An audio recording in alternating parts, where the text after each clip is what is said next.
열왕기상 17장 보시겠습니다. 열왕기상 17장입니다.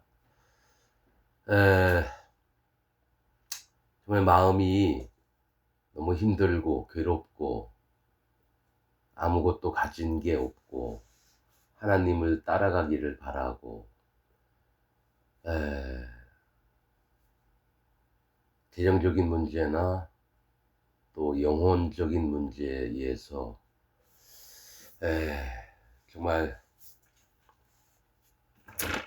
답답하고 그런 부분들이 있는데, 그러면 하나님의 종들은 이럴 때 어떤 마음을 품었을까? 그냥 바라기만 하고 기도만 하고 간절한 마음이 있어도 하나님의 응답은 들리지 않는 것 같고, 어떤 무슨 눈에 보이는 실체가 보여야 되는데 그런 것들이 안 보일 때 하나님 종들은, 성경의 선지자들이나 앞선 하나님 종들은 어떤 마음을 품었을까? 또 하나님은 그럴 때 우리를 어떻게 인도하실까? 그런 마음이 들어서 엘리야를 한번 보게 됐습니다.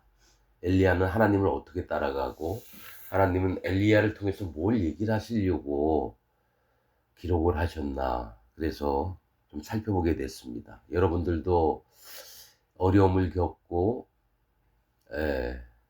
마음에 소원하는 바가 더디 오고 그럴 때에 어떤 마음으로 또 하나님 앞에 서 있어야 되나, 여러분도 같은 고민이 있을 줄 압니다. 그래서 한번 말씀을 보면서 그냥 하나님이 우리에게 알려주시는 바대로 그것을 조금이라도 얻기를 바라는 마음이 있고 그렇습니다. 그래서 한 3-4시간 정도 말씀 좀 살펴보면서 보기로 하겠습니다. 자, 열왕기상 17장입니다. 길르앗에 우거하는 자 중에 디셉 사람 엘리야가 아합에게 고하되, 나의 섬기는 이스라엘 하나님 여호와의 사심을 가리켜 맹세하노니 내 말이 없으면 수년 동안 우로가 있지 아니하리라 하니라. 자, 이게 아합에게 이제 비가 안 올 거다 얘기를 하는데, 이제 아합이 오므리의 아들입니다. 오므리가 어떤 자였냐면은 아합의 아버지, 이 오므리가 누구죠? 7일 동안 왕이 됐던 시므리를 죽이고, 자, 이 오므리를 백성들이 오므리하고 디브니를 이제 양편으로 갈라져서 쫓다가 서로가 이 오므리를 왕이 되게 해야 된다, 디브니를 왕이 되게 한다, 이렇게 합니다. 그런데 이제 그러니까 야합의 아버지 때를 얘기를 하는 거예요. 그때 사실은 그 전부터 쭉 올라가면 왕들이 우상 섬기고 계속 이랬어요. 북이스라엘 왕들이.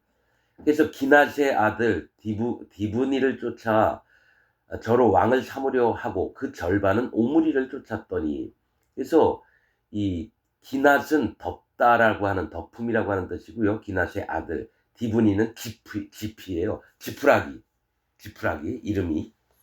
오므리는 여호와의 종, 이렇게 나옵니다. 아무튼 그 아합의 아비 때에 이렇게 나왔는데, 이제 이스라엘 백성들이 오므리를 왕으로 세웁니다. 디브니를 죽이고, 그러면 이제 오므리가 12년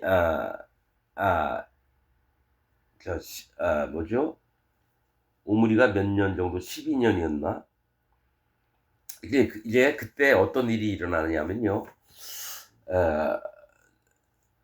12년을 오므리가 이제 이스라엘 왕이 돼서 그때 사마리아 산을 샀어요. 누구에게서? 세멜이라고 하는 자에게서.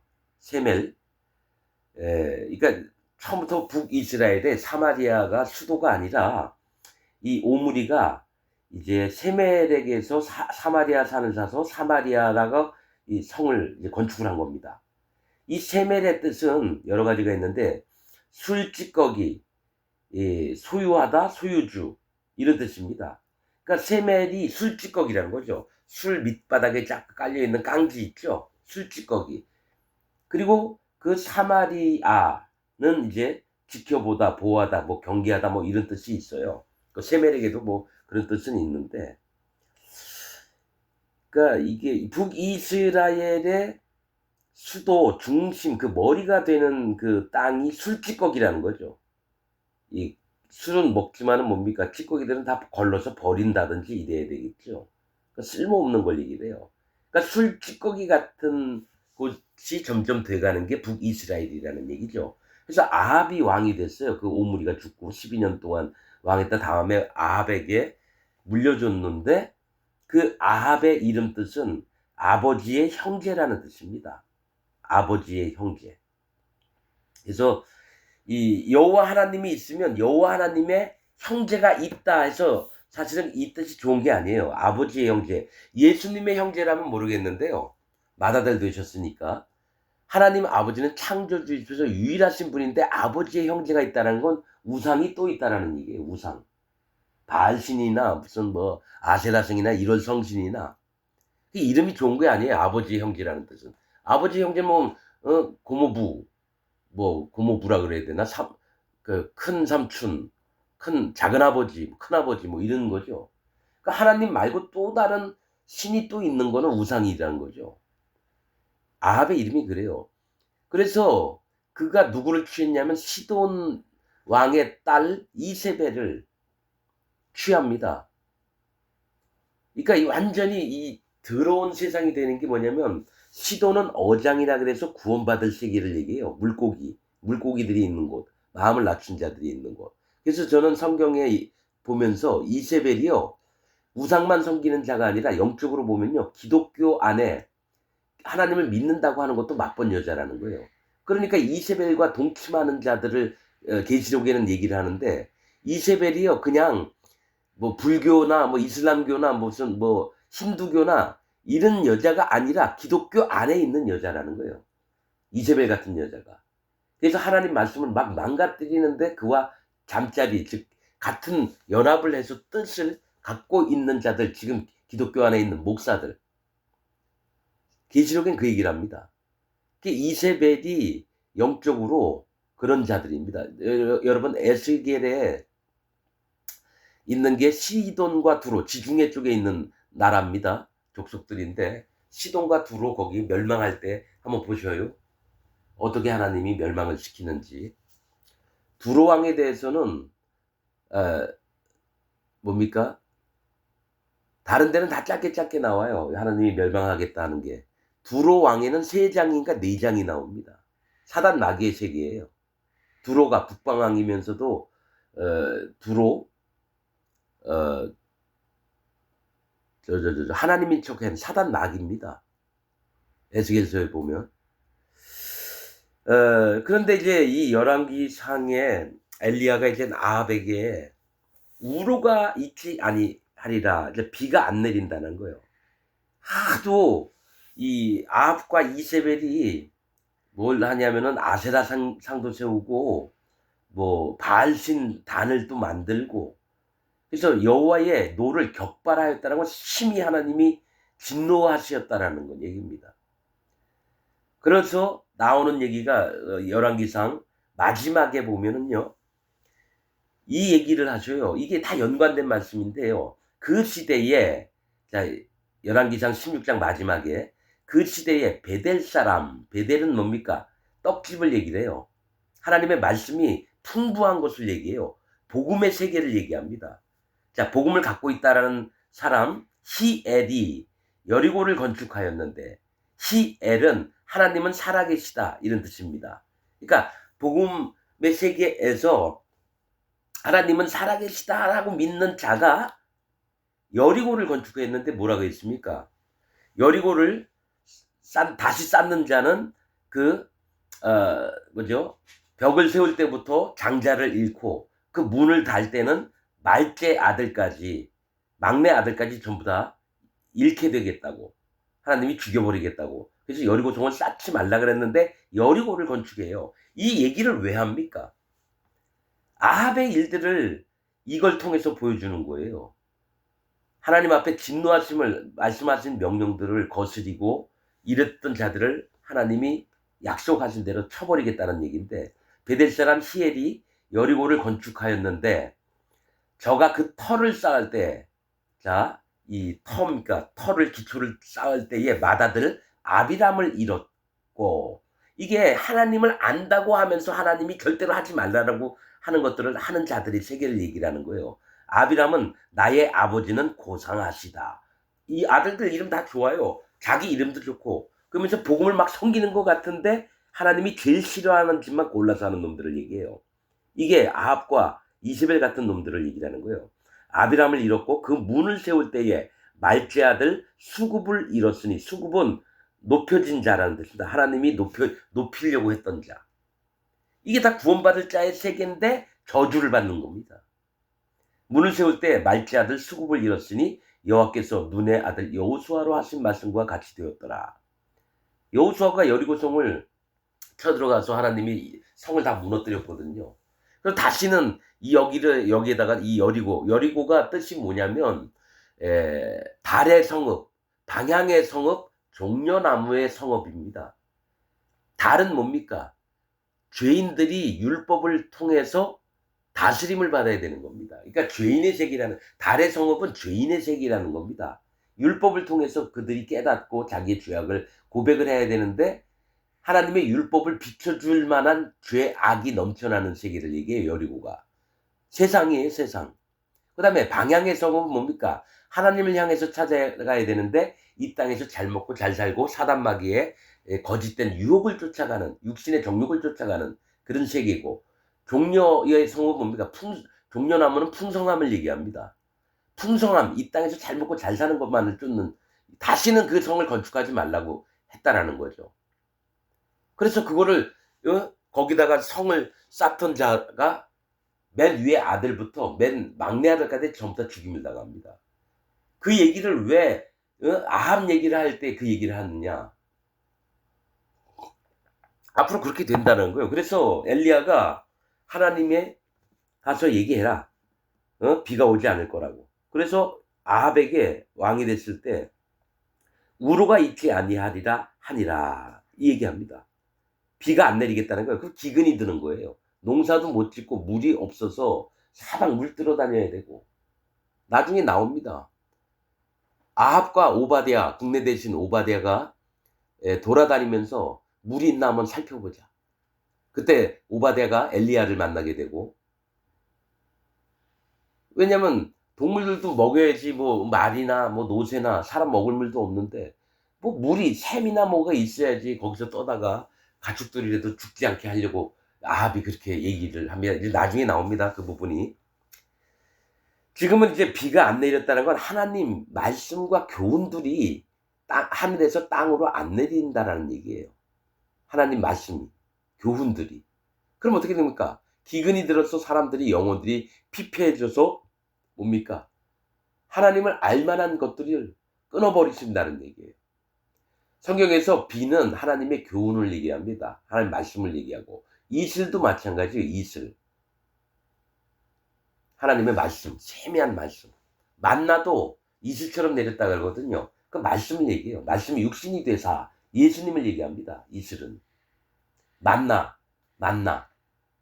그것도 예수님을 얘기해요. 자, 우루가 있지 아니하리라 하니라. 여호와의 말씀이 엘리야에게 임하여 가라사대, 너는 여기서 떠나 동으로 가서 요단 앞 그릿 시냇가에 숨고 그 시냇물을 마시라. 내가 까마귀들을 명하여 거기서 너를 먹이게 하리라. 자, 이 말씀하십니다. 그러니까 이제 비가 안 내릴 거다 하니까 이제 뭡니까? 아합은 뭡니까? 우상을 섬기는 자니까 엘리야를 이제 죽이려고 하겠죠. 엘리야를. 그래서 하나님이 너는 여기서 떠나, 아합 있는 데서 떠나서 동으로 가서, 이 동쪽으로 가라고 하는 건, 동쪽은 하나님을 모르는 세계를 얘기합니다. 동쪽은. 서쪽은 예수님, 성령님을 쫓아 나가는 언약궤가 있는 쪽이고요. 남쪽은 하나님이 은혜를 베푸시는 쪽이고요. 북쪽은 여호와 하나님 보좌가 있는 쪽입니다. 그래서 북쪽 얘기할 때는 여호와 하나님의 세계를 얘기를 하고요. 남쪽은 은혜를 내리시는 세계. 동쪽은 여호와 하나님을 모르는 세계입니다. 그래서 성막이 동쪽으로 문이 돼 있어요. 하나님을 모르는 사람은 다 성막으로 와라. 하나님께로 나와라. 이 얘기입니다. 그래서 구원을 받게 하는 겁니다. 그래서 엘리야에게 동으로 가래요. 요단강 쪽으로 가라는 겁니다. 자, 동으로 가서 요단 앞, 요단은 죽음의 강입니다. 요단강이. 그러니까 심판을 있는 곳을 얘기해, 심판. 요단 앞 그릿시냇가에 숨고, 이 그릿이라는 뜻은 단절된 와디, 즉 뭐냐면 협곡을 얘기합니다. 골짜기. 좁은 골짜기를 얘기해요. 성경에서 골짜기는 심판을 얘기합니다. 물과 불과 골짜기는 심판받을 것을 얘기합니다. 이 산이, 두 산이 쫙 높아요. 이 믿음의 세계예요. 맨 밑바닥에 있는 건 심판을 얘기합니다. 골짜기. 그래서 성경에 산이 비가 오면 물을 흠뻑 받아 먹어요. 그러니까 믿음의 사람들이 산은 믿음을 얘기를 합니다. 이 산은 나라도 얘기할 때도 있고 왕을 얘기할 때도 있어요. 그래서 성경에는 높은 산, 그 다음에 낮은 산, 이 두 가지를 얘기합니다. 산과 그리고 낮은 산. 성경에 되게 많이 나옵니다. 그래서 했다가 이게 골짜기에 물이 돼서 막 냇물처럼 흘러내려가요. 이건 심판을 인정하라고 하는 뜻입니다. 심판을 인정해야지 믿음의 세계로 들어온다는 얘기예요. 여러분, 이게 성경에 영적인 말씀들이 얼마나 많은지 몰라요. 이걸 아는 목사들이 없습니다. 오직 하나님의 종만 압니다. 연구해서 되는 게 아니에요. 자, 요단 앞 그릿시냇가에 숨고라고 했어요. 그러면 네가 동쪽으로 가서, 즉 하나님 모르는 자들의 세계에 가서 네가 그릿시냇가에 숨는다는 거는, 네가 엘리야에게도 뭘 얘기를 하시냐면은 네 마음의 자세를 바꾸어라 이겁니다. 엘리야에게도. 보통은 하나님 말씀을 전하면요, 마음이 교만해집니다. 마음이 교만해집니다. 왜냐? 하나님의 종이라니까 모두가 다 버벌버벌 떨어요. 그 다음에 그가 얘기한 게 다 이루어지니까 뭐가 있죠? 교만해질 수가 있어요. 그 하나님은 엘리야부터 만들기 시작합니다. 엘리야부터. 자, 그래서 네가 동쪽으로 가라. 하나님을 모르는 자들의 세계로 가서 그 안에 심판으로 말미암아서 마음을 낮추는 게 뭔지를 보라고 해서 보내버립니다. 요단 앞 그릿시냇가로 보냅니다. 그래서 그릿이라고 하는 뜻은 협곡, 골짜기를 얘기해요. 골짜기 시냇가에 숨고 그 시냇물을 마시라. 그 시냇물을 마시라는 건, 시냇물, 물은 다 심판을 얘기합니다. 흐르는 물이에요. 그래서 붉은 암송아지 잡을 때도요, 그 붉은 암송아지 심판받을 자와 또 흐르는 물도 심판을 얘기합니다. 그것을 마음에 인정하고 내 몸에 뿌릴 때에 내가 정결케 되는 겁니다. 마음을 낮추라는 겁니다. 네 자신을 하나님 앞에 인정하라는 겁니다. 그래서 그 시냇물을 마시라는 건 네가 그 시냇물을 먹으면서 네 마음을 낮추고 있어라는 얘기입니다. 그 시냇물을 마시라. 그러면 내가 까마귀들을 명하여 거기서 너를 먹이게 하리라. 이 까마귀는 검죠. 죽은 시체들만 쫓아다녀요. 이게 까마귀는 죄인들을 얘기합니다. 세상 사람들을 얘기한다는 거예요. 그러니까 하나님의 종을 굶어 죽지 않게 하는 게 누구냐면 세상 사람입니다. 세상 사람. 영적으로 보는 겁니다, 여러분. 그래서 뭐 목사들이 세상 사람들 속여가지고 사기쳐가지고 돈 받아내라, 이 얘기가 아니라 하나님이 까마귀를 보낸다라는 거예요. 그들이 여러분 음식을 가지고 와서 엘리야를 먹이라고 한다는 겁니다. 세상 사람입니다, 까마귀는. 노아의 방주 때도 여러분, 노아의 방주에서 까마귀를 먼저 내보내봐요. 한번 세상 사람을 위험한 곳에. 그러고 나서 나중에 비둘기, 우는 자들, 여미마, 그거 다 뜻이 있습니다. 까마귀를 왜 먼저 보내고 그 다음에 나중에 비둘기를 내보내고 또 비둘기가 감람나무 이파리를 입에 물고 옵니다. 하나님의 종의 세계를 얘기를 하는 거예요. 감람나무는 하나님의 종의 세계를 얘기합니다. 성령님을 얘기해요. 기름, 올리브유, 올리브가 감람나무입니다. 그래서 까마귀들을 명하여 거기서 너를 먹이게 하리라. 나는 이 말씀들이요, 여러분, 내가 너무 힘드니까 이걸 믿습니다. 진짜 하나님의 종은 세상 사람들을 통해서 물질의 복도 주십니다. 그가 마음을 뭐니까 하나님 앞에 돌아오고 나서 그로 말미암아 하나님의 일들을 할 수 있도록 공급하는 게, 내가 뭐 힘이 있어서 머리가 좋아서 회사 차려놓고 수십억, 수백억, 수천억을 벌 만한 능력도 없고, 또 몸이 너무 안 좋으니까 힘도 없어서 열심히 노력을 해서 저축을 해서 아파트 몇 채씩 사고 땅 몇만 평을 사고 이런 능력도 없습니다. 오로지 하나님 말씀만 붙잡고 있습니다. 하나님이 먹을 걸 공급하시면 그 감사하는 마음으로 있고, 욕심은 없습니다. 그러나 가난해서 부끄럽지 않도록 하나님께 원하고, 또 하나님의 일들을 충실히 할 수 있도록 해달라고. 그래서 이런 말씀을 보는 겁니다. 믿음으로.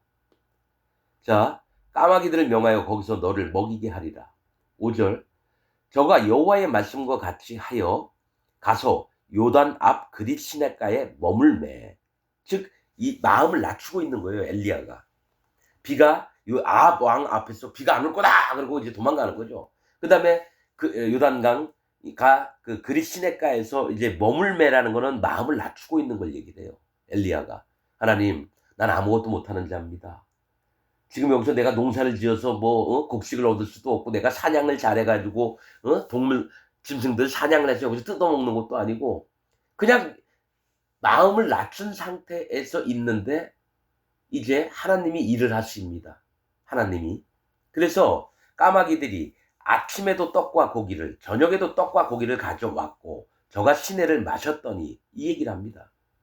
하나님의 공급하심이, 여러분, 그냥 까마귀들이 먹을 걸 갖다 줬다 하면 되는데 아침에도 떡과 고기를, 저녁에도 떡과 고기를, 이렇게 표현을 해요. 아침은 빛이 있는 곳이에요. 의인으로서 빛 가운데 성령님의 인도를 따라서 살 때에도 까마귀들, 세상 사람들이 떡과 고기를 주었다라는 거예요. 가지고 왔다는 겁니다. 날아서. 그 다음에 저녁에도 마음이 어둡고 빛이 없어서 뭡니까? 마음이 어두워졌을 때에도 떡과 고기를 가져왔다는 거예요. 그러니까 하나님은 아침이든 저녁이든 내가 엘리야를 먹이겠다, 이렇게 마음에 하나님이 먹으시면 이 떡과 고기가 아침 저녁으로 오는 겁니다. 이런 믿음이 내 마음에 확실히 있는지 저는 좀 검사를 좀 해보고 그래야 될 필요가 있습니다.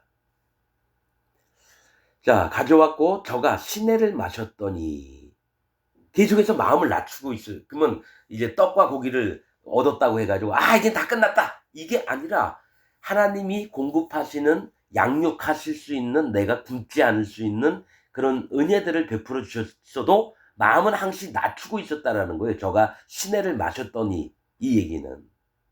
그러니까 성경은 그냥 쓰여진 게 없습니다. 자, 7절, 땅에 비가 내리지 아니하므로, 하나님 교훈이나 하나님 말씀이 이 사람들에게 안 내려오니까 그 시내가 마르느니라. 즉 뭘 얘기를 하냐면 낮아진 마음이 희미해지는 걸 얘기해요. 이럴 때 교만함이 올라옵니다. 시내가 말랐다라는 건요, 여러분들은 물은 무조건 좋은 거라고 보잖아요. 아닙니다, 여러분. 바다와 강과 냇물과 골짜기 물, 성경에 나온 표현대로 보자면 다 심판 당하는 걸 얘기를 해요. 그럼 심판 안 당하는 물이 있어요. 우물이나 샘물입니다. 우물이나 땅 속에 하나님의 이 심판하심을, 이 물은 뭐냐면 하나님을 경외하라고 있는 겁니다. 물은 여호와 하나님을 경외하라고 있는 겁니다. 경외하는 자가 물을 마시면 감사함으로 먹고, 그 다음에 이 물이 들어가서 몸에 핏줄이 됩니다. 피가 돼요. 생명이 된다라는 거예요. 그래서 성경에 뭐가 있습니까? 베드로전서에 물과 피와 성령이라, 이 셋이 합하여 하나이니라. 이게 진리의 복음입니다. 물, 피, 성령이. 물은 여호와 하나님을 경외하는 마음입니다. 할례를 받고 예수님의 세리를 믿는 거. 그 다음 피는 뭡니까? 예수님이 십자가에 달려서 우리를 죄값을 없애주는 거. 성령님은 그 다음에 죄가 없어진 마음에 성령님이 오시는 겁니다. 성령은 진리니라, 이 셋이 합하여 하나이니라. 그래서 기독교인인데 성령이 없다, 그는 기독교인이 아닙니다. 그리고 성령의 열매가 안 나온다, 그는 기독교인이 아닙니다. 하나님 안 믿는 사람입니다. 가시나무에서 무화과를, 뭡니까? 또 찔레나무에서 뭡니까? 엉겅퀴, 거기에서 감람나무를 따겠느냐? 그 열매로 봐 나무를 안 하니. 예수님이 친히 얘기하신 거예요. 그래서 하시는 말씀이 열매 맺지 않는 나무마다 찍혀 불에 던지우리라. 그러니까 내가 예수님 믿고 하나님 믿는다고 해서 다 끝나는 게 아닙니다, 여러분. 내 마음에 진짜 성령님이 계시고 성령님의 열매가 나와야지 그리스도의 사람입니다. 그리스도의 영이 없으면 그리스도의 사람이 아니니라. 성령님이 없으면 예수님 믿는 사람이 아닙니다. 성령님이 오시면 하나님의 백성이라고 그 이마에 도장을 찍습니다. 성경에 있는 내용입니다. 그래서 자기가 성령님이 있나 없나를 꼭 검사를 해봐야 돼요. 무조건 예수님 믿고 하나님 믿으면 끝나는 게 아니라, 그리고 자기 마음에서 자기가 압니다. 내가 제가 여러분 진짜 거듭나게 된 게 40살 동안 장로교 다녔지만 내 마음에 성령의 열매가 안 나오는 거예요. 너무 힘들고 하나님 섬긴다고 죽도록 일을 해도 기쁜 마음보다는 그냥 하루하루 노가다하면서 견디는 그런 마음 있잖아요. 하루 나갔다가 일하면 돈 받고 그런 것처럼 정말 사업을 하면서도 죽도록 하나님을 위해서 충성을 35년 동안 했는데 몸 다 망가져가면서 내 마음에 성령님이 열매가 안 나오는 거예요. 그래서 내가 다니는 교회가 진짜 성령님이 있나, 나 말고 다른 사람 어떤가, 다른 사람들도 구역장이라는 목사놈들도, 그리고 맨 윗대가리 장창선이라는 그런 놈도 성령이 없는 거예요. 그래서 얘기했습니다. 전국에 있는 교인들한테 설문조사 해보자. 이게 성령의 열매가 있고 진짜 우리 교회가 하나님 교회인지 아닌지. 그 얘기를 하니까 뭡니까? 대빵 그놈은 뭡니까? 넌 우리와 믿음이 다르다. 아니, 누구든지 자기 신앙생활을 보고 진짜 내가 하나님 제대로 믿고 있나 안 믿나 검사를 해봐야 될 거 아니에요. 인도자라는 놈이 믿음이 다르다. 그러면 어떻게 됩니까? 거길 떠나야 되는 거예요. 그들도 진짜 이 말씀이 복음이다. 그러면서 전 세계 막 책들을 전하고 이러는데 나는 거기를 떠나 보니까 내가 35년 동안 죽도록 하나님 섬긴다고 했는데 하나님을 섬긴 게 아니라 사단 마귀를 섬겼구나. 내가 성령님으로 일을 한 게 아니라 내가 배운 대로만 일을 했구나. 여러분, 그래서 거기를 떠나보지 않는 사람은 그래서 하나님이 아브라함에게 얘기한 게 네 아비 본토의 집을 떠나 내가 지시한 땅으로 가라. 믿음의 세계로 가라는 겁니다. 가나안 땅. 신앙생활을 할 수 있는, 진짜 신앙생활을 할 수 있는 거. 근데 지금 현재 기독교인들은요, 그 아비의 집을 한 번도 안 떠나보고 계속 기독교 생활을 합니다. 바리새인들도 자기 집을 떠나면 우리 바리새파가 잘못됐구나 이렇게 알아야 되는데 안 떠나요. 계속 자기가 옳다고 주장하니까 뭡니까? 예수님 십자가에 못 박아요. 그것처럼 현재 기독교인들은 바리새인들과 똑같이 예수님 다시 오시면 십자가에 못 박을 자들이 지금 현재 기독교인들입니다. 할례를 받아본 적이 없어요. 하나님 앞에 진짜 회개를 해본 적이 없어요.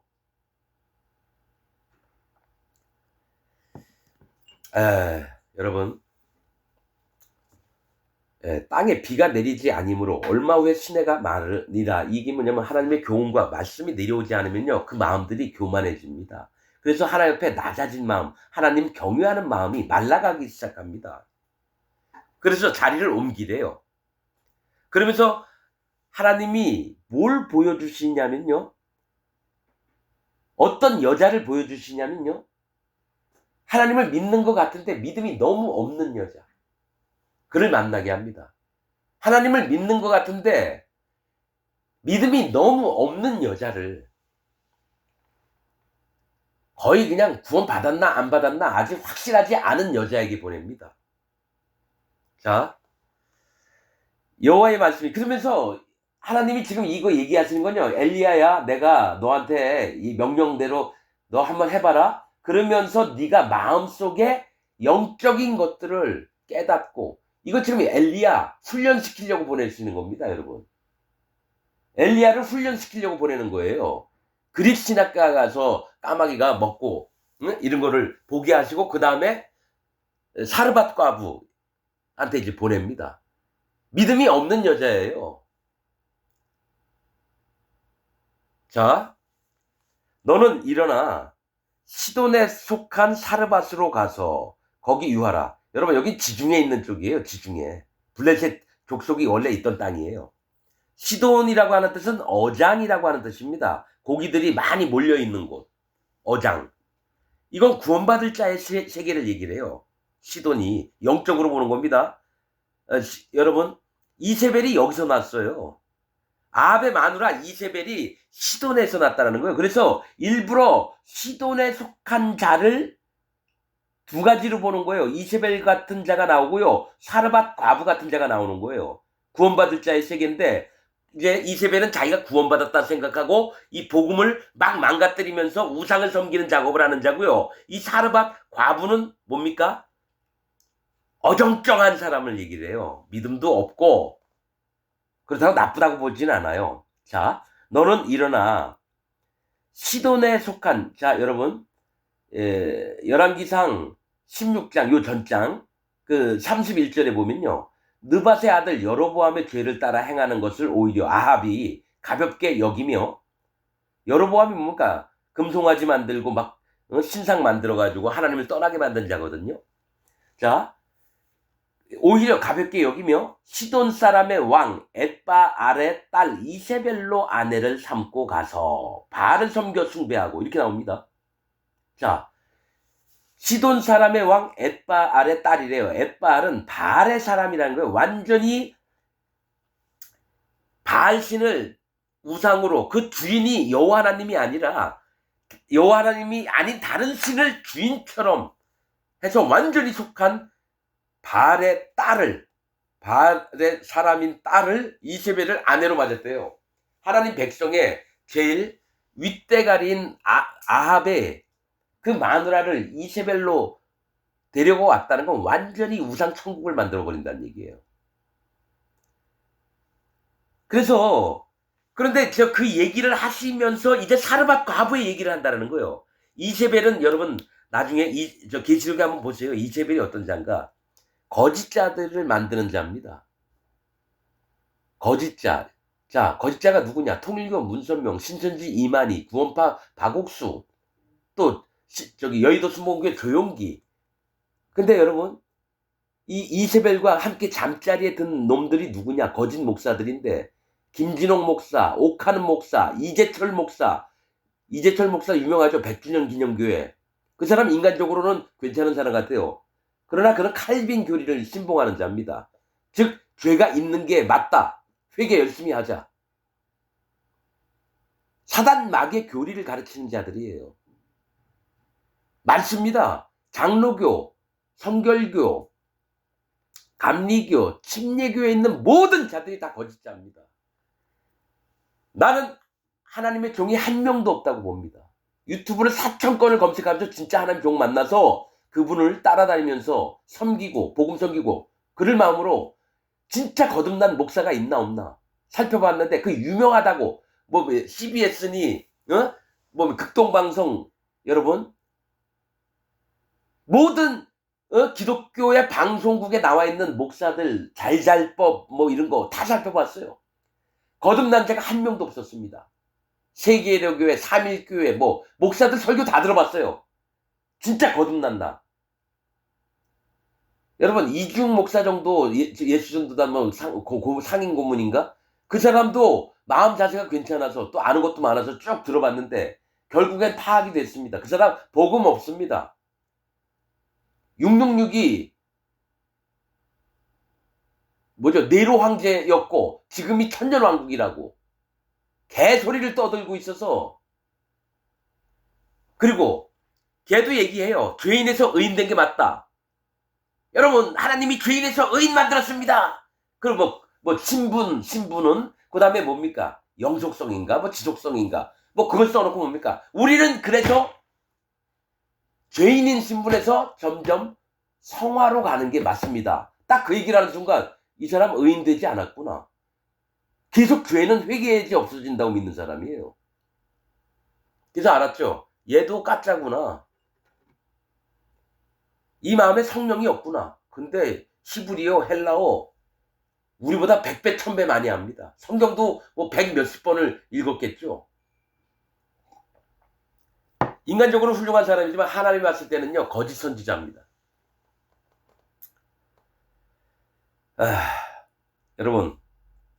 여러분 교회 목사들이 전부 다 거짓 선지자입니다. 정말입니다. 여러분들이 모르겠고 제 얘기가 막 반감이 가면요, 여러분 교회의 목사의 설교 테이프를 가져오세요. 내가 그거 뭐 1시간이든 2시간이든 들어보고요, 그 안에 하나님 말씀과 다른 것은 성경을 집어서 여러분 정확하게 얘기하겠습니다. 그러니까 아비의 집을 안 떠나면 여러분 믿음의 세계로 못 들어갑니다. 자기가 다니고 있던 교회를 떠나야 됩니다, 여러분. 그래야지 거기에 있는 사람들의 진짜 모습이 보입니다. 자, 너는 일어나 시돈에 속한 사르밧으로 가서 거기 유하라. 내가 그곳 과부에게 명하여 너를 공개하게 하였느니라. 자, 이 사르밧 과부에게 가래요. 그러면 그 과부가 너를 먹여주고 재워주고 그렇게 하겠다라는 겁니다. 너를 공개하게 하였느니라. 저가 일어나, 엘리야가 일어나서 사르밧으로 가서, 여러분 이 사르밧이라고 하는 뜻은요, 녹다, 스며들다, 물들이다 이런 뜻입니다. 즉 사르밧 과부라고 하는 것은 이 과부의 상태를 얘기해요. 이가 물들여지는 잔데 명확한 건 아니에요. 그냥 쫙 스며들면 그게 확실히 스며든 게 아니에요. 용해, 녹이다 이런 뜻입니다. 녹다. 사르밧이 그런 뜻입니다.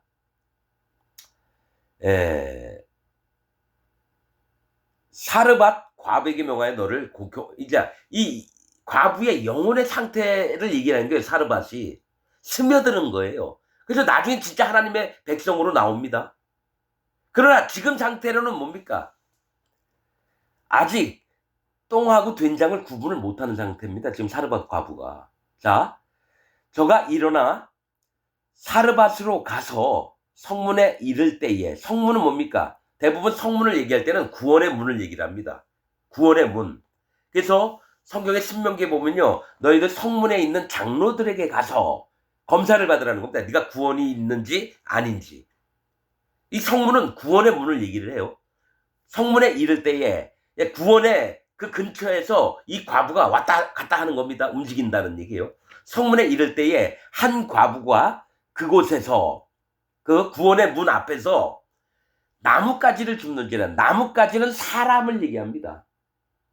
성경에서 나뭇가지는 사람을 얘기해요. 그래서 여러분 예수님이 나귀를 타고 예루살렘에 입성할 때요, 사람들이 자기 옷을 바닥에 피기도 하지만 나뭇가지를 꺾어서 바닥에 내려놓습니다.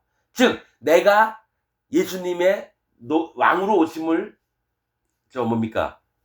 인정하고 또 당신의 오시는 것을 송축합니다. 그 다음에 엘리사도 도끼가 빠졌을 때도 나뭇가지를 꺾어서 버렸고요. 그래서 도끼가 물에서 올라왔습니다.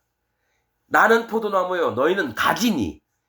하나님을 믿는 자들 얘기해요. 근데 여기서 나뭇가지는 뭐냐면요, 뭘 얘기를 하냐면 진짜 진리가 뭔지, 하나님의 종이 누군지를 찾고 있었다라는 거예요. 불을 떼려고. 그러니까 영적으로 보면 이 나뭇가지를 여러분 줍는지라. 그러니까 이 교회도 갔다 와보고 저 교회도 갔다 와보고 이 목사가 얘기하는 게 맞나, 저 교회 목사가 얘기하는 게 맞나, 이거를 하고 있었다라는 거예요. 자기 구원의 성문에서 복음이 진짜 무엇인가, 내가 구원받을 수 있나 없나, 이거를 줍고 있었다라는 거예요. 나뭇가지를. 그러니까 이 교회 저 교회 다 돌아다녀 보는 거예요. 진짜 구원받고 싶어서. 나뭇가지를 줍는지라. 이에 불러 가로되 청컨대 그릇에 물을 조금 가져다가 나로 마시게 하라. 자, 그릇에 물을 조금 가져다가 나로 마시게 하랍니다. 이게 뭐가 있냐면 그때 전체적으로 비가 안 내리거든요. 그러니까 물 얻기가 쉽지 않고 엘리야는 목이 타요. 그릇에 물을 조금 달라 그러는데 이 얘기는 뭐냐면 너희의 마음, 그릇은 사람 마음을 얘기하는 거예요. 이 사르밧 과부의 마음에 물을 조금 채워서 나로 마시게 하라는 거예요. 내가 너의 마음을 맛보기를 원한다라는 거예요. 네가 마음이 복음 앞에, 구원의 문 앞에 얼마나 마음이 낮춰져 있는지. 물은 뭐라 그랬죠? 여호와 하나님을 경외하는 겁니다. 심판을 얘기해요. 네가 심판받는 자라는 걸 얼마만큼 인정을 했는지. 그래서 여호와 하나님을 경외하는 마음이 얼마나 있는지 조금 맛 좀 보게 해달라는 거예요. 뭐 한 바켓을 떠다 주게 아니라 그릇에다가 뭡니까? 너의 마음을 조금 담아서 나 좀 맛 좀 보게 해달라는 거예요, 이게. 자, 11절. 저가 가지러 갈 때에 물을 가지게 하려고 하는 거죠. 시킨 대로. 시킨 대로 하는 거예요. 근데 엘리야가 저를 불러 가로되 청컨대 네 손에 떡 한 조각을 내게로 가져오라. 이 얘기를 또 합니다. 자, 물도 이왕 물 가져오는 김에 네 손에 떡 한 조각을 내게로 가져오래 하는 거예요. 이 뭐냐면 떡은 뭡니까? 가루로 된 거예요. 그래서 물에다 오물조물로 하면은 여러분 밀가루 반죽이 되죠. 그 다음에 구우면은 빵이 되는 거예요. 그렇듯이 한 조각이라고 하는 건 네 마음이 하나님 앞에 어떻게 낮아져 있는지를 가져와 보라는 겁니다. 물과 이 떡 한 조각도 똑같은 표현이에요. 네가 마음이 얼마나 낮아져 있는지 내가 검사 한번 해보고 내가 구원의 말씀을, 하나님의 말씀을 네게 이루게 해서 너를 구원을 하겠다. 또 하나, 네 마음이 얼마나 낮아졌는지. 가루는 낮아진 마음을 얘기합니다. 왜냐? 콩콩콩콩 쪄서 가루가 되는 거예요. 그래서 레위기 제사법에 여러분 이거 내가 어제 하나님 말씀을 묵상하다가 깨달은 건데 하나님 주셔서 여러분 제사 중에 소제가 있습니다. 소제는 가루 음식을 하나님께 드리는 겁니다. 빵을 만들든지 떡을 만들든지 부추기 같은 거 만든 건 가루로 다 만들어요. 이것은 내가 자원하는 마음으로 하나님 앞에 낮아진 마음을 얘기합니다. 하나님 경외하는 마음을 얘기해요. 경외하는 마음. 하나님 앞에 번제단에 올릴 때에 이 가루 음식들을 드립니다. 그러면 내 깨어진 마음을 드리는 거예요. 하나님 경외하는 마음을, 하나님을 사랑하는 마음을 드리는 거예요. 경외하는 마음. 그러면 이 고기는 뭐냐? 고기. 내가 어제 처음 깨달은 겁니다. 이 고기는 뭐냐면 양이나 소나 염소나 하나님께 예물을 드려요. 그런데 내가 양이나 염소나 소를 못 만들어요. 하나님이 그 짐승의 어미에게 임신을 시켜서 잉태케 해서 그를 잡아 드리는 겁니다. 하나님께 온 것은 하나님께 도로 올려 드리는 걸 얘기를 해요. 고기. 그래서 제사장이 그걸 뜯어 먹게 하고 소제도 먹게 하고 합니다. 고운 가루를. 영적으로 다릅니다. 번제단 위에 올라가는 게 뭐가 요구하시냐면 하나님이 생명을 창조해서 이 땅에 내려주셨으면 그 피를 흘린 다음에 다시 하나님이 받으셔서 우리가 뜯어먹게 하는 거고요. 제사장들이 화목제나 일반 백성들도 화목제 이걸 먹을 수 있어요. 그러면 고운 가루 소제와 또 번제로 드리는 거, 화제로 드리는 거, 화목제로 드리는 거, 이런 것들 이 두 부류로 나뉘어집니다. 하나님이 직접 만들어주시고 우리에게 주셨던 걸 올려드리는 것과 또 내가 콩콩콩콩 찧어서 내가 마음을 낮춰서, 그래서 지금 뭐냐면 여기 물 또 여기 떡 얘기를 하는 거, 이게 뭡니까? 하나님을 경외하는 마음과 네 스스로 마음이 낮아진 마음, 이 두 가지가 다 있어야 되는 거예요. 자, 떡 한 조각을 내게로 가져오라. 이 한 일이라고 하는 숫자는 여호와 하나님을 얘기해요. 그럼 한 조각은 뭡니까? 하나님 앞에서 네가 너의 마음이 깨어진 것들을 하나님께 가져와 봐라 이겁니다. 물 조금하고 하나님 경외하는 마음. 물은 하나님 경외하는 마음입니다. 심판을 얘기해요. 물은. 그 다음에 떡 한 조각은 뭡니까? 네가 고운 가루가 된 마음을 내게 좀 보여봐라 입니다. 그래서 그 마음을 보고 구원을 입혀주려고 하는 거예요. 엘리야가 하나님께 명받은 대로. 저가 가로되 당신의 하나님 여호와의 사심을 가리켜 맹세하노니, 이제 마음가짐이 어떤지 한번 보세요. 나는 떡이 없고 다만 통에 가루 한 움큼과, 떡은 오물락조물락 내가 만들어야 되잖아요. 물을 조금 섞어서 떡 반죽을 해야 되잖아요. 밀가루로. 그런데 떡은 없대라는 거예요. 만들어진 거. 이미 아무것도 없다는 거예요. 근데 다만 통에 가루 한 줌이에요. 아까 떡 한 조각 얘기했잖아요. 한 움큼은 뭡니까? 하나님 앞에 내가 낮아진 마음은 조금 있다라는 거예요. 가루 한 움큼은 뭡니까? 여러분, 제사장도요, 이 백성들이 이 밀가루를 한 말을 가져오면요, 하나님께 그걸 다 쏟는 게 아니에요. 번제단에 뭡니까?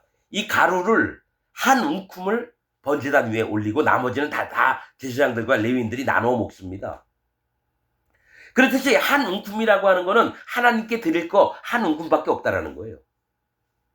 병에 기름 조금. 병은 뭡니까? 기름은 뭡니까? 병이나 그릇이나 이런 건 마음을 얘기를 해요. 기름은 성령님을 얘기합니다. 그러니까 내 마음에 성령님 조금밖에 없는데 이 여자는 믿음이 없는 상태입니다. 그러나 구원에 들어올 만한 심령은 있는 자를 얘기해요. 나는 떡이 없고 다만 통에 가루 한 움큼과 병에 기름 조금뿐이다. 이렇게 얘기합니다. 그러니까 완전한 구원에 들은 건 아니고 구원받을 만한 심령은 있는 거예요. 그래서 내가 나무가지 두엇을 주워다가 나와 내 아들을 위하여 음식을 만들어 먹고 그 후에는 죽으리라. 이 얘기를 했다는 거죠. 이거 뭐가 있냐면 이 조금 남은 가루하고 병에 있는 기름 이렇게 묻혀가지고 이제 조금 먹고 이제는 굶어 죽겠다. 아들하고. 근데 나무가지 두엇을 주워다가 의도를 했다라는 거예요. 이 목사에도 가보고 저 목사에게도 가봐서 불을 떼서 내가 음식을 해먹고 죽으려고 했다라는 거죠. 하나님이 우리 보고 뭐 먹고 죽으라고 해야 하나요? 살으라고 하지 죽으라고 안 합니다. 하나님은 살을 잃었다. 생명을 살리는 분이 하나님이시지 죽이려고 하는 분이 아니라는 거예요. 근데 이 여인의 형편을 보니까 뭡니까? 이제는 죽겠구나. 이제 마지막으로 이거 먹고 죽자. 포기하는 마음이란 거죠. 여러분, 제 마음도 똑같습니다. 여러분, 지금 내 형편을 보면 이 사르밧 과부처럼 죽겠습니다. 재정적인 것도 그렇고 영혼들도 그렇고 정말 죽겠습니다. 그런데 이 사르밧 과부의 모습을 누가 보느냐? 엘리야가 본다는 거죠. 하나님 종이. 그리고 나서 하나님이 그 사르밧 과부를 보고 엘리야에게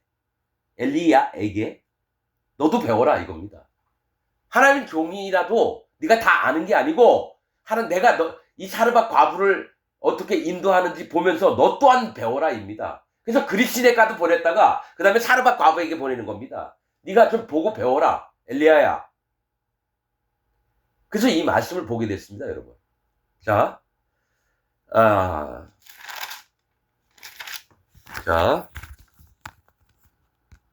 13절 여러분,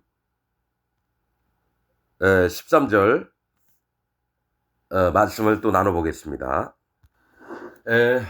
엘리야가 13절 엘리야가 저에게 이르되 두려워 말고 가서 네 말대로 하려니와 먼저 그것을 나를 위하여 작은 떡 하나를 만들어 내게로 가져오고 그 후에 너와 네 아들을 위하여 만들라라고 얘기합니다. 그러니까 마음을 살피는데 한 움큼밖에 없고 기름도 조금밖에 없으면 뭡니까? 빡 한 덩어리가 나올까 말까예요. 그런데 그걸 나를 위해서 가져오라는 거죠. 그러니까 이가 마음에 있는 것을 그냥 미적미적 할 거냐, 아니면 그 아까운 것 정말 조금밖에 없는 것을 엘리야에게도 줄 만한 믿음이 있나? 그러니까 말씀만 알고 있고 실제로 행동하나 안 행동하나 이걸 본다는 거예요. 만약에 이 사르밧 과부가 안 돼요, 나는 우리 애도 먹을 게 없기 때문에 나는 드릴 수가 없어요, 갔으면은 이 사르밧 과부는 끝나는 겁니다. 구원과 복음과 예수님과 하나님과 다 끝나는 겁니다. 실제로 뭔가 하나님이 요구를 했을 때에 마음도 움직이지만 몸도 움직여야 되는 거예요. 열매가 나와야 돼요. 행동이 나와야 되는 거라는 거죠. 그걸 하나님이 체크를 하시는 거예요. 누굴 통해서요? 엘리야를 통해서, 하나님 종을 통해서. 너와 네 아들을 위하여 만들라. 자, 14절. 이스라엘 하나님 여호와의 말씀이, 여러분, 자, 떡하고, 자, 여러분 이거 잘 들으셔야 돼요. 아직 물하고 떡도 안 가져왔어요. 그런데 바로 얘기를 합니다. 나한테 가져와라. 그러면서 이스라엘 하나님 여호와의 말씀이, 이게 뭐가 있냐면 이 여인에게 하나님의 축복된 소망 말씀들을 먼저 주는 겁니다. 이가 믿나 안 믿나. 뭐라고 하냐면 이스라엘 하나님 여호와의 말씀이 나 여호와가 비를 지면에 내리는 날까지 그 통의 가루는 다하지 아니하고 그 병의 기름은 없어지지 아니하리라 하셨느니라.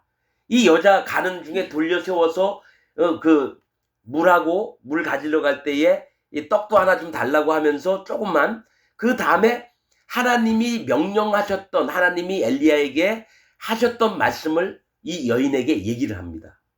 아직 가져오지도 않았는데 축복의 말씀을 미리 전해버립니다. 이 여인은 그 얘기를 들으면서, 그럼 내가 그래서 여러분 사람들이 속는 것 같아요. 이게 거짓 목사들은 여러분 이 설교 말씀을 전하면서, 이 하나님 말씀을 전하면서 뭐라고 하냐면 여러분이 먼저 하나님께 드리십시오. 그러면 하나님의 축복이 여러분에게 임하실 것입니다. 그래서 헌금을 막 강요를 해요. 그거 아닙니다, 여러분. 하나님이 그지입니까? 하나님이 그지예요. 목사들이 이 얘기를 하면서 사기를 얼마나 많이 치는지 몰라요. 그런데 진짜 이 말씀은 뭐냐면 하나님께서 네 마음을 확인하고자 하는 마음에서 구원을 베풀어 주시려고 하는 거지, 네가 헌금을 미리 하면은 하나님이 축복이 임하고 행복이 임하고 있다는 얘기가 아니라는 거예요, 여러분.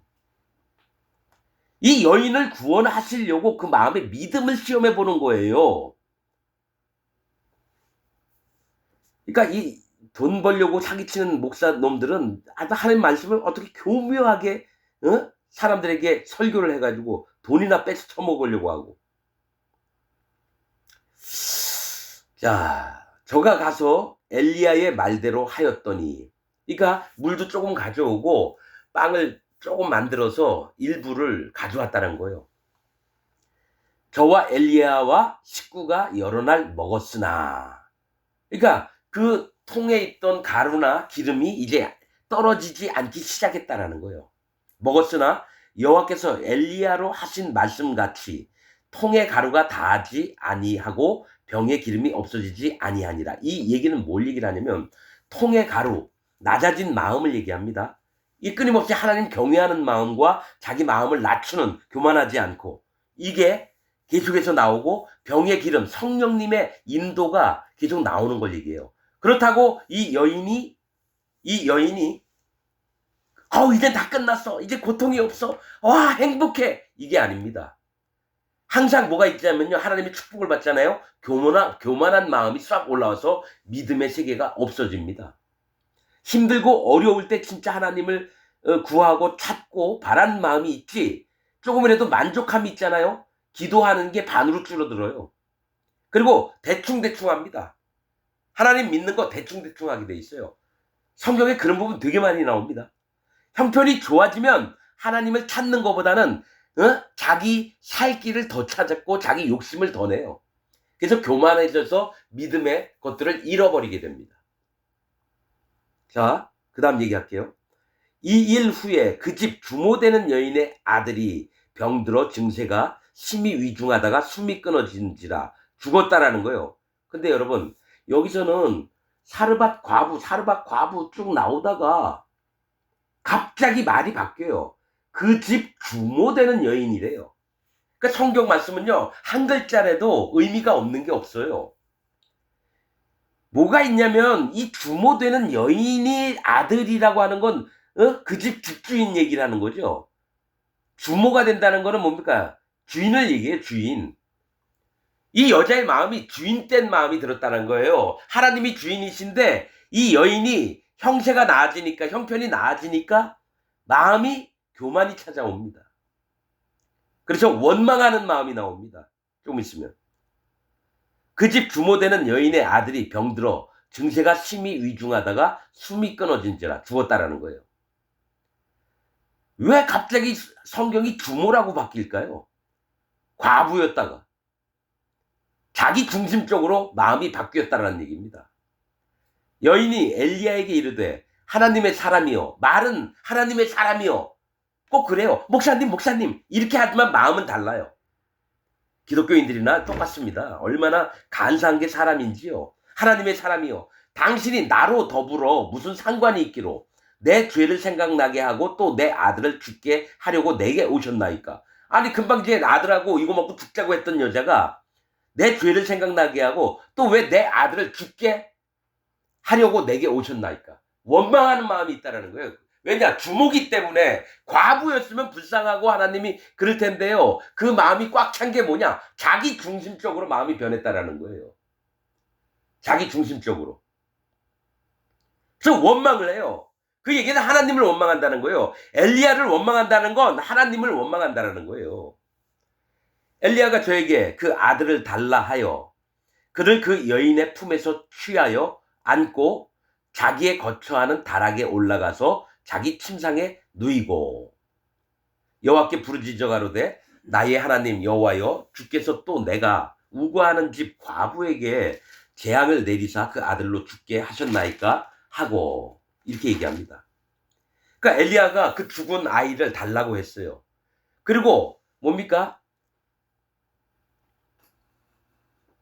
이 여자를 떠나서 그 집 다락에 올라갔다라는 거예요. 다락, 지붕, 이건 뭘 얘기냐면 하나님과 가까이 있고 싶어 할 때 위로 올라갑니다. 위로 올라갑니다.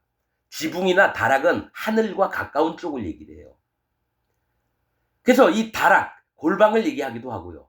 이 여인은 못 들어옵니다. 왜냐하면 하나님의, 예수님도요, 그 회당장 야이로의 딸, 12살 난 딸을 고쳐주실 때도 아무나 못 들어오게 하고 딱 세 사람을 데리고 들어갑니다. 베드로, 야고보, 요한만 데리고 들어갑니다. 빌립이니 뭐 나다네일이니 뭐 다른 제자들 있어도 이 셋만 들어갑니다. 하나님이 누구를 살리시거나 이럴 때는요, 12제자 다 안 데리고 들어갑니다. 딱 하나님의 가까이서 예수님이 하시고자 하신 것을 나타낼 자. 그러니까 12제자가 있었지만요, 그 제자들에게 다 나타내는 게 아닙니다. 거기에는 뭡니까? 제자 중에는요, 가론 유다도 있기 때문에 그 예수님은 자기를 드러내지 않으시려고 그래요. 자기를 드러내시지 않으려고 그래요. 그 여기 조금 할게요. 예수님이 세례 요한에게 요단강에서 세례를 받으시고 바로 하신 일이 광야에 가서 40일 동안 아무것도 드시지 않으면서 금식하시면서 마귀에게 40일 동안 시험을 받습니다. 그 중에 하나가 사단 마귀가 예수님에게, 사람들에게 뭘 원하냐면 탐욕을 원해요. 탐심. 자, 배가 잔뜩 고프거든요, 예수님이. 그러니까 니 밥 먹어야 되니까 자, 이 돌들로 떡을 만들어라. 탐심을 이끌어내요. 왜냐하면 사람이 이기지 못하는 게 뭐냐면 밥 먹는 식욕하고, 그 다음에 잠을 자고 싶은 욕심하고, 그 다음에 성욕이라고 합니다. 이 세 가지 욕심, 육신의 정욕을, 그러니까 예수님한테도 육신의 정욕을 요구를 해요, 사단 마귀가. 이 돌들로 떡을 만들려고 그래요. 그 예수님 만들 수 있어요, 하나님이신데요. 근데 안 합니다. 사람이 이 떡으로만 살 것이 아니에요. 떡도 먹어야 되지만 하나님 입에서 나오는 모든 말씀으로 살 것입니다. 신명기에 있는 말씀을 인용해서 사단 마귀를 물리칩니다. 두 번째, 그 다음에 사단 마귀가 예수님한테 요구를 한 게 뭐냐면 너를 드러내라는 겁니다. 사단 마귀가 모든 사람에게 원하는 건 야, 너를 드러내. 이생의 자랑입니다. 즉 사단 마귀가 예수님한테 시험했던 건 육신의 정욕과 이생의 자랑입니다. 그래서 네 이름을 드러내. 자, 이 높은 데서 떨어지면 천사들이 와서 네 발을 붙들 거야 했다는 건 네가 하나님의 아들이라며. 그 모든 사람에게 네가 하나님의 아들인 걸 한번 나타내봐. 근데 안 하십니다. 주 하나님을 시험치 말라. 즉 모든 사람이 국회의원 되고 재벌이 되고 판검사 되고 회장이 되고 대통령 되고 의사가 되고 판검사가 되고 이렇게 해서 자기를 드러내는 명예욕을 사단 마귀는 욕을 했다는 거예요. 자, 그래서 서신서에 나와 있는 게 뭐죠? 육신의 정욕과 이생의 자랑이니라. 그러니까 사도 바울은 정확히 짚어냅니다. 사단 마귀가 어떻게 하나님의 구원받을 자들을 어떻게 공격을 하는지를 알아요. 그런 다음에 결론은 뭡니까? 내게 경배를 하면 이 세상의 모든 영화를 너한테 주겠다. 뭡니까? 결국은 사단 마귀에게 복종하라는 겁니다. 그래서 기독교인들이 제일 많이 걸리는 게 탐심과 자기 이름을 드러내서 목사 되려고 하고 장로 되려고 하는데 장로 중에서도 수석 장로가 되려고 하고 또 교회 재정을 전부 다 관리하려고 하고 집사가 되려고 하고 이게 탐심으로 말미암은 자기 명예를 드러내려고 하는 거예요. 그래서 여러분 쭉 보면 압니다. 정말 개쓰레기들이구나. 기독교인들이 전부 다 개쓰레기입니다. 오히려 갓들어온 자는 아무것도 모르니까 목사님, 집사님, 장로님 해서 항상 머리 숙이면서 자기 마음을 낮추려고 하는데요. 좀 몇십 년 다녔다고 하는 놈들은 뭡니까? 여러분 어떤 일 때문에 누구를 만났는데 내가 수영로 교회 장로인데 아니 수영로 교회 장로면 어떻고 순복음교회 장로면 어떻고 명성교회 장로면 어떻고 만민교회 무슨 장로면 어떻고 그게 뭐 자랑거리라고 목소리도 얼마나 거만한지 몰라요. 내가 어느 교회 장로인데 그래서 속으로는 야 이 개새끼야 야 이 개쓰레기야 저는 그럽니다. 속으로는 겉으로는 할 수 없지만 자 다락에 올라가서 자기 침상에 누웠다라는 거예요. 그러니까 엘리야가 자는 곳에 죽은 아이를 누웠다라는 거예요. 왜냐 거기에 안식이 있어요. 엘리야가 피곤하고 힘들 때 쉬면서 기도하고 그런 것이 자기 침상이에요. 그 죽은 자를 살리려고 하나님이 나에게 주셨던 안식과 그 형체 안에다가 그 아이를 눕히는 겁니다. 간절한 마음으로. 그래서 여호와께 부르짖어 가로되 나의 하나님 여호와여 주께서 또 내가 우구하는 집 과부에게 재앙을 내리사 그 아들로 죽게 하셨나이까 하고 그 다음에 하나님께 기도를 하는 거예요. 그 다음에 그 아이 위에 몸을 3번 펴서 엎드리고 여호와께 부르짖어 가로되 나의 하나님 여호와여 원컨대 이 아이의 혼으로 그 몸에 돌아오게 하옵소서 하니 자 여러분 내가 하나님의 종이라고 사람을 막 죽은 애를 살릴 수 있어요? 없죠. 그럼 뭡니까? 하나님께 맡기는 수밖에 없어요. 하나님 제발 기도할 수밖에 없어요. 이 죽은 아이를 살려주옵소서. 저 여인이 불쌍합니다.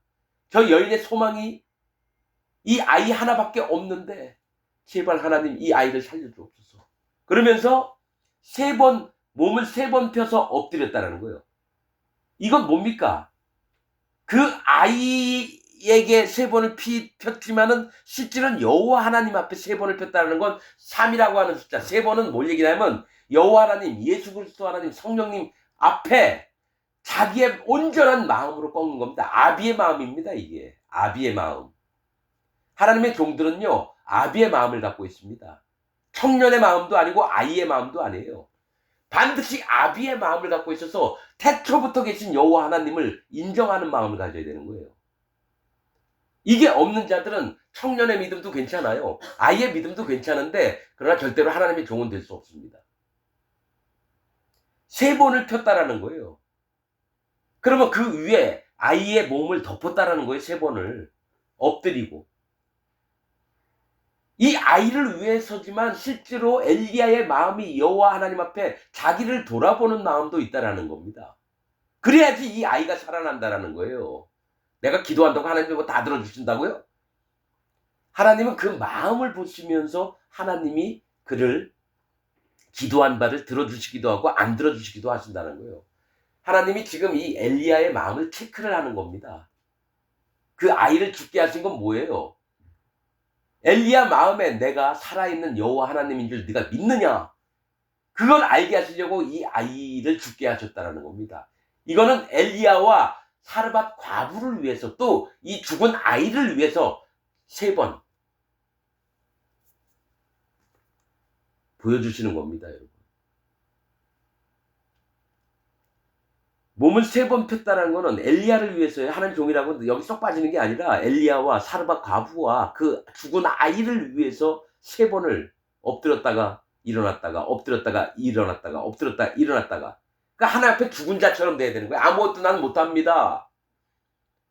항상 뭡니까? 모세와 아론도 이스라엘 백성들이 뭡니까? 하도 개망나니처럼 여호와 하나님 원망하고 자기들을 대적해서 돌로 치려고 하면 어떡합니까? 땅에 그냥 완전히 엎드렸어요. 그때 하나님이 나타나셔요. 하나의 음성이 들리고, 모세야 넌 절로 피해 있어라. 내가 이들을 전부 다 죽여버리겠다. 너로 새로운 나라를 만들겠다. 그때마다 엎드렸어요. 모세가. 똑같아요. 엘리야 지금도 똑같습니다. 자, 22절. 여호와께서 엘리야의 소리를 들으심으로. 누구의 소리를 들었다고요? 사르밧 과부도 기도했을 거 아니에요. 우리 애들 제발 좀 살려주세요. 그런데 하나님은 누구의 소리를 들냐면 엘리야의 소리를 들어요. 사르밧 과부의 소리가 아니라 엘리야의 소리, 하나님의 종의 소리를 듣는다고요. 여호와께서 엘리야의 소리를 들으심으로 그 아이의 혼이 몸으로 돌아오고 살아난지라.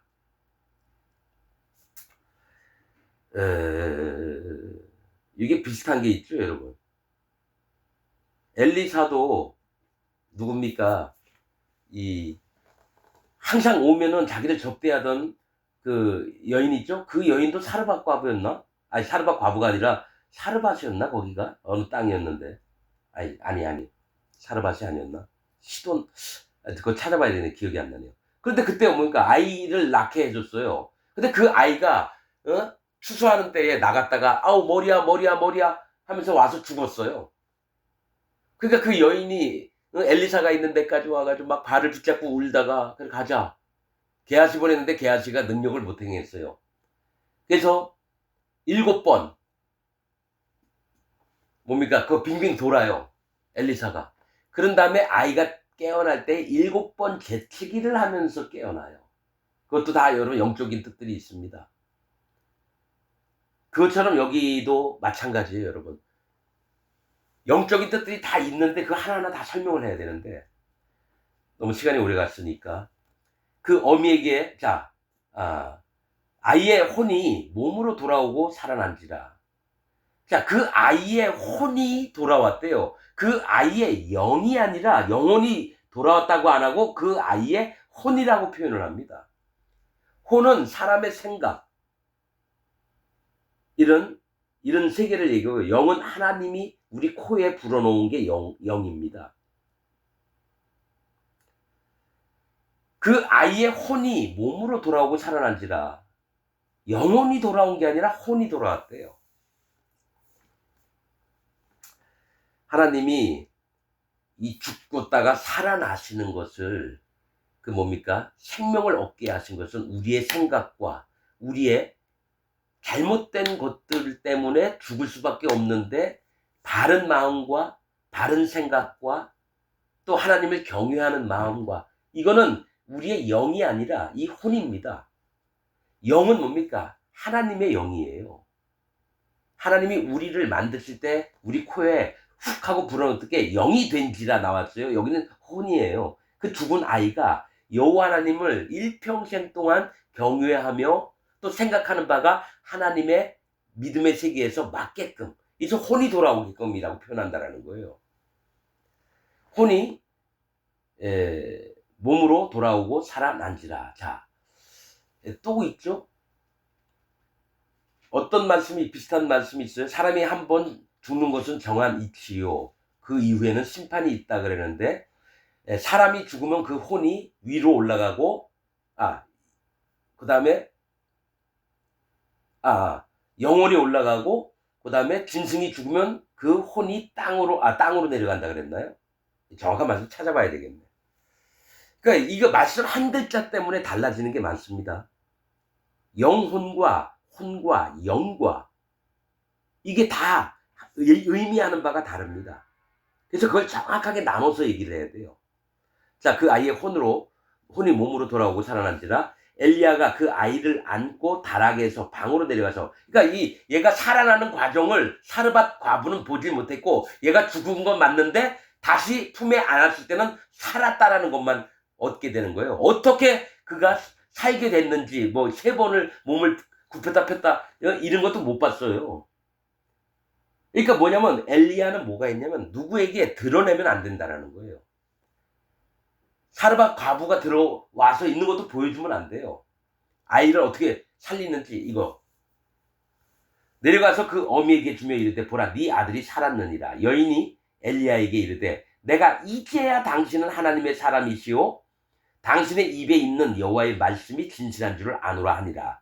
이게 뭐예요? 이제야 깨달았다라는 거예요. 엘리야가 하나님의 사람인 줄. 아니 실제로 가루가 떨어지지 않고 기름이 안 떨어지는 것을 봤을 때 진짜 하나님의 종이고 하나님이 내게 축복을 베푸시는구나 이렇게 믿는 게 아니라 죽은 아이가 살아나니까 이제야 엘리야를 인정하고 하나님의 말씀을 인정한다는 거예요. 그러니까 이 사르밧 과부가 구원받은 척은 했어도 실제로 하나님 믿고 하나님 종을 신뢰하는 자는 아니었다라는 거예요. 그래서 사르밧이란 이름이에요. 스며들다, 녹아들다. 구원은 받았어요. 완전한 믿음을 가졌어요. 그래서 사람들이 예수님 믿고 하나님 믿는다고 하지만 그 사람이 진짜 하나님의 세계에 스며드는 자인지 자기를 녹여서 마음을 풀어 헤쳐서 완전한 하나님과 하나님의 종을 인정하는 자인지를 보여주는 말씀이라는 겁니다. 그럼 나는 어떻느냐? 제가 서두에 얘기했죠. 재정적인 고통도 있고 또 영혼에 관한 거 하나님의 복음에 관한 것도 고통스러운 게 있고 그러면 이 말씀을 보면서 엘리야도 이것을 보면서 하나님이 어떻게 일을 하신지를 배우고 사르밧 과부도 완전한 믿음을 갖게 되고 그럼 지금 현재 2025년에 사는 나는 어떻게 하나님 앞에 마음을 바로 갖고 있어야 되느냐 이걸 보게 됩니다. 여러분 전 마음이 절실합니다. 말씀을 전하지만 뭐 재미삼아 장난삼아 하는 게 아니라 저는 내 생명처럼 이 말씀을 전하고 있습니다. 듣는 여러분들의 마음이 어떨지 여러분들도 나와 같은 고통이 있는 줄 압니다. 그러나 모두가 하나님이 원하시는 믿음을 갖길 원합니다. 뭐냐? 자기 열심? 그런 거 아닙니다. 진짜 전심으로 여호와 하나님을 찾느냐 아니냐 그게 나오는 게 마음을 다하고 성품을 다하고 힘을 다하여 주 여호와 너의 하나님을 사랑하라. 그게 전심으로 찾는 겁니다. 그래서 믿는 척 하지 마십시오. 하나님 믿는다고 제발 예수님 믿는다고 그 쇼하지 마시라고요. 제발. 난 정말 눈물이 날 정도로 너무너무 절실합니다. 여러분들이 여태까지 알았던 기독교에 대해서 전부 다 내려놓으십시오. 기독교는 하나님의 세계가 아니라 사단 마귀의 세계입니다. 1700년 동안 복음이 없었습니다. 오늘 말씀 여기서 마치겠습니다.